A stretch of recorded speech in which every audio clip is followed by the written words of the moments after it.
Wedge's project by Emily, Trisha, and Elena. For our first wedge, we did forest storage. Our second one was wind electricity. Third one was efficiency transport. Fourth one was solar electricity. Fifth was efficiency building. Sixth was wind hydrogen. Seven was fuel switching electricity. And our last one was efficiency electricity. Today, there is a net removal of carbon from the atmosphere by these natural sinks.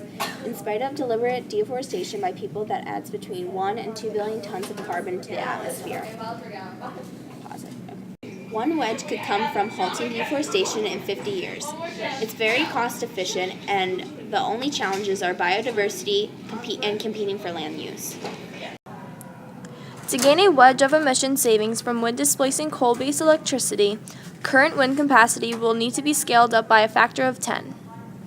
Wind electricity displaces coal-based electricity. One wedge could come from using area equal to 3% of U.S. land area for wind farms. A wedge of emission savings would be achieved if the fuel efficiency of all cars projected for 2060 were doubled from 30 miles per gallon to 60. Efficiency improvements could be used from using hybrid and diesel engine technologies, as well as making vehicles out of strong but lighter materials. Also, the cost is relatively low. Photovoltaic or PV cells convert sunlight to electricity, providing a source of CO2-free and renewable energy. Solar PV displaces coal-based electricity. One wedge could come from using the equivalent of a 100 by 200 km PV array. Cutting emissions by 25% in all new and existing residential and commercial buildings would achieve a wedge worth of emissions reduction. Efficiency buildings increase insulation, furnace, and lighting efficiency. One wedge could come from using best available technology in all new and existing buildings. Hydrogen is a desirable fuel for a low-carbon society because when it is burned, the only emission product is water vapor.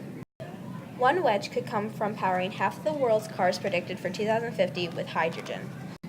Because of the lower carbon content of natural gas and higher efficiencies of natural gas plants, producing electricity with natural gas results in only about half the emissions of coal.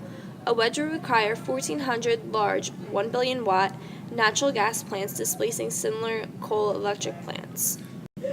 Today's coal-burning power plants produce about 1/4 of the world's carbon emissions, so increases in efficiencies at these plants offer an important opportunity to reduce emissions. One wedge could come from raising plant efficiency from 40% to 60%.